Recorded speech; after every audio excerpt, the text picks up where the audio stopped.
Matric परीक्षा रे भल नंबर रखी उत्तीर्ण होगापी छात्र छात्री मानक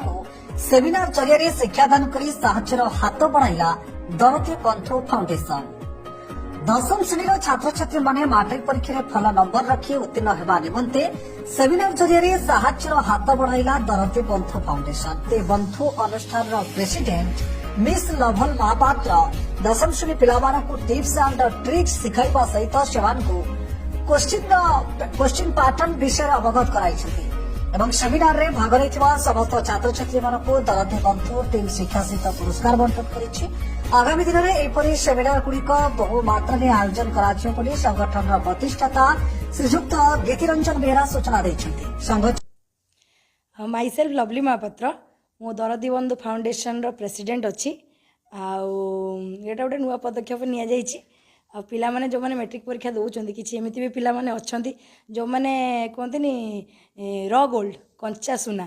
जो माने किछिटा आर्थिक प्रोब्लेम पाई पछई जाउछंती बा डाक्टर इंजीनियर होवार स्वप्न गुड़ाक जो से देखिछंती माँ बापा से फुलफिल करि पारनंती सेमानन पई हमर ये पदक्षेप जो माने 95+% रखिए दैट टू भल माने पिला दैट टू नॉलेज थिबो तांकर गोटे विश एम्बिशन थिबो टोटाली हम दरदी बंधु फाउंडेशन तांको फ्री रे इंटीग्रेटेड कोचिंग बोथ जेई आ नीट पाई प्लस तांकर रेसिडेंटल फैसिलिटीज प्लस टू रे जेति तांकर खर्च हबो ताको दरदी बंधु टीम सेटा को नवाई चेष्टा करिवो। आउ जो माने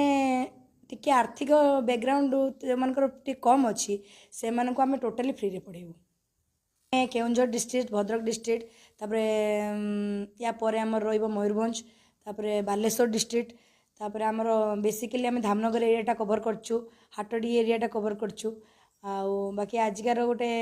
आम सेमिनार प्लस गोटे एटा सेकेंड टाइम आसिलु एठिकी आउ एठी गोटे हमर गोटे टेस्ट टाइप रो नेलु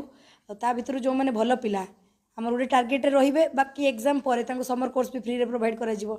जे सीबीएसई पई भी पढिया पई चाहिबे तांको सीबीएसई इंटीग्रेटेड दवा पई हमें भी पछेबु नै जदी से सीएचएसई रे इंटीग्रेटेड पढिया पई चाहिबे सीएचएसई इंटीग्रेटेड भी तांको प्रोवाइड करा जिवो।